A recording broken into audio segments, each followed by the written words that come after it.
Entonces podemos concluir que el concilio de Nicea es dado por Constantino, que lo preside, y por Ocio de Córdoba, que es un obispo. Estos 318 o llamados obispos van a traer una serie de contradicciones anti-Torah. Van a hablar acerca de la pesa. La pesa llamada la Pascua para ellos, la Pascua cristiana. Y van a tratar de, entre toda la discordia que existe entre todos los obispos del mundo en ese momento, son 1800, ¿quién es Jesús? El tal denominado Jesús, si es divino o no es divino, si es digno de adoración o no.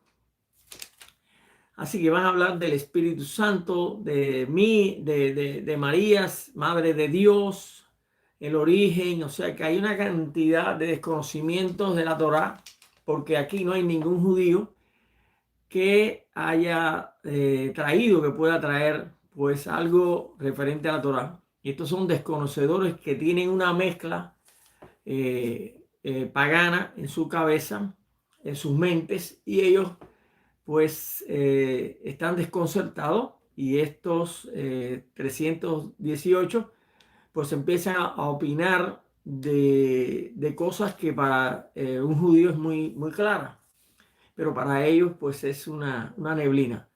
Y esta neblina comienza, por ejemplo, en decir que se llama Jesús, que es Zeus, y a darle divinidad a una persona, que es muy común en el paganismo de esa época, y en toda la doctrina de la Torá. Y por eso es que durante estos concilios llamados ecuménicos, son 7, van a durar hasta el 784, comenzando con este primer concilio. Son llamados después todos los 7 concilios, pues concilios ecuménicos, donde ellos van a tratar diferentes temas hasta que en conclusión se va a hallar aquí la doctrina cristiana católica. En este primer concilio va a iniciarse la idea de crear la religión romana apostólica, y por eso se llama católica, o sea que es universal. Y de aquí van a salir lo que son el Papa, va a traer toda la estructura. Finalmente, de estos concilios va a ser la manifestación de un llamado al Nuevo Testamento, de declarar que la Torá es una cosa antigua, por eso se llaman Antiguo Testamento, y estos escritos que empiezan a hallarse, pedacitos por aquí, pedacitos por allá de cartas, que, que son como 60 escritos, pues ellos toman estos 4 llamados evangelios, de esta cantidad de escritos que se llaman revelaciones o apocalipsis, pues toman uno solo y dictan una doctrina que es católica y romana, pero que vemos que con posterioridad de esta misma iglesia van a ser los que protestan, o sea, los que empiezan a hallar las grandes errores, los grandes errores, eh, como es la venta de indulgencia, aunque esté muerto, pues, y va a hallar este gran error de salvación. Los judíos no creemos en que hay una salvación que podemos adquirir, sino creemos que nacemos predestinadamente salvos. Así que esto termina en el protestantismo, va a pasar a la reforma, va a pasar a las denominaciones y finalmente a las sectas. Como había dicho en la conferencia anterior, no va a hallar una unidad de doctrina ni unidad de pensamiento ni unidad de escatología. Entre los cristianos hay en la actualidad más de 1000 lugares, sectas diferentes, contemplando a este primer grupo católico romano, esta iglesia romana del Imperio Romano. Y vamos a ver que al final no es una unidad fundada por Cristo. Cristo no forma el tal Cristo y el Jesús. El Dios Jesús no es el fundador de esto. Es un personaje creado. Los judíos no tenemos nada que ver con esto. Yehoshua no tiene, el Rebe no tiene nada que ver con esto. Y después de 250 años, pues hallamos que ya no hay un judío dentro del movimiento y que este movimiento al final termina dividido en cientos de doctrinas. Los adventistas no creen igual que la Iglesia de Dios, ni los santos de los últimos días, ni el pentecostal, ni la Iglesia de Dios, ni la iglesia tal. Y como dije anteriormente, son más de 1000. Ninguno de ellos, hay una coherencia entre ellos. Ninguno de ellos puede determinar cuál es la doctrina de la Torá. Y de hecho, este cristianismo lo que hizo fue crear confusión de una idea que es la Torá y tergiversar todos los temas.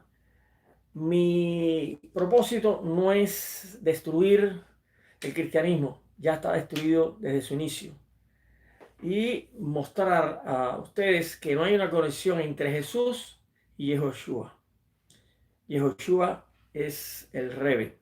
Este movimiento que funda la Iglesia Católica por Constantino, aunque se va completando hasta los años 784, en el último concilio, nos describe, como describe estos libros, por llamarle algún nombre, de Eusebio de Cesarea, donde nombra que los padres de la iglesia, y este es el punto final para que podamos entender, los santos padres de la iglesia, pues son Atanasio, San Agustín, San Gregorio, San Ambrosio, Jerónimo, que fue el que hizo la traducción a la Vulgata, y por eso existió la Vulgata después. Y estos personajes son llamados los santos padres de la iglesia. Y aquí tienes la respuesta. La iglesia no es Israel, definitivamente. Estos no son los padres de Israel. Estos son los griegos, romanos y turcos que crearon a través de Constantino una muy conveniente religión romana del Imperio Romano, que persistió hasta nuestros días y que se ha dividido en cientos de doctrinas, en cientos, y que todavía podemos ver como testimonio en el mundo secular. Vemos estas denominaciones divididas y con falsas doctrinas que se convierte para estas personas que están en un shopping y abren una iglesia y dice iglesia de Dios y ahí dicen cualquier cosa ajena a la Torá, tergiversando el concepto de Israel. Finalmente, termino con esta pregunta que hicimos al principio.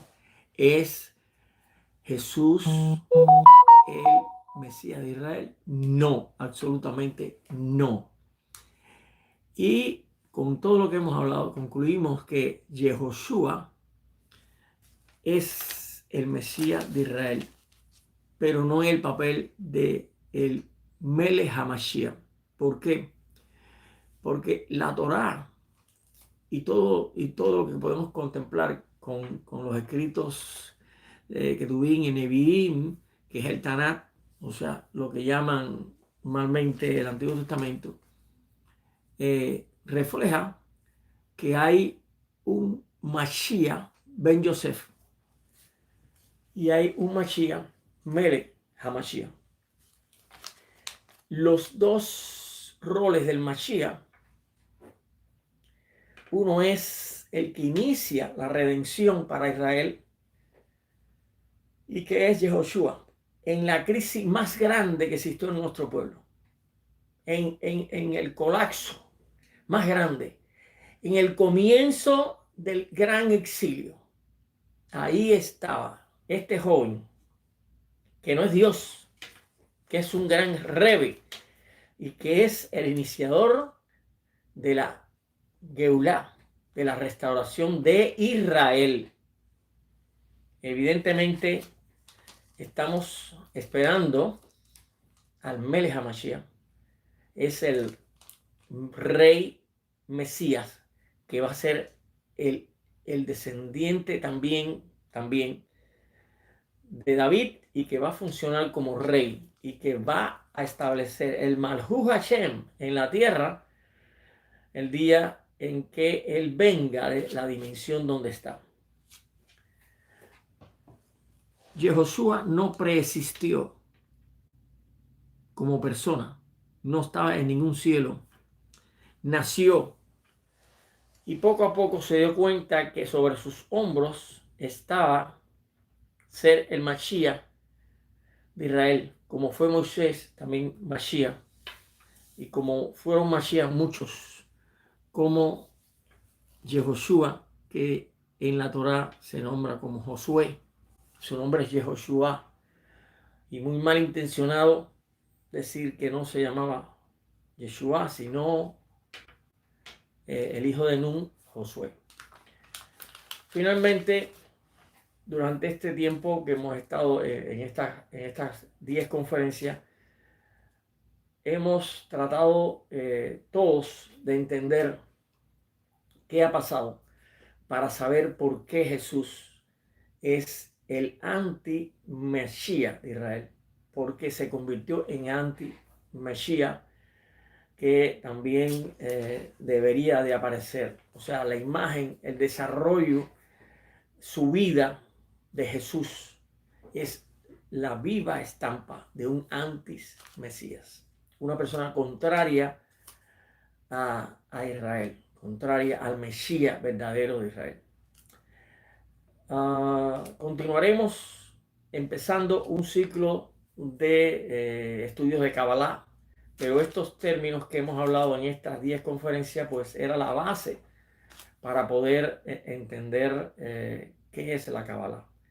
La Kabbalah, como han tomado muchas personas en el mundo, no puede estar separada de la Torah. La Kabbalah es la revelación escondida que encontramos en la Torah, la revelación que muestra la existencia de la vida. Y por eso la Kabbalah nos muestra que hay una dimensión.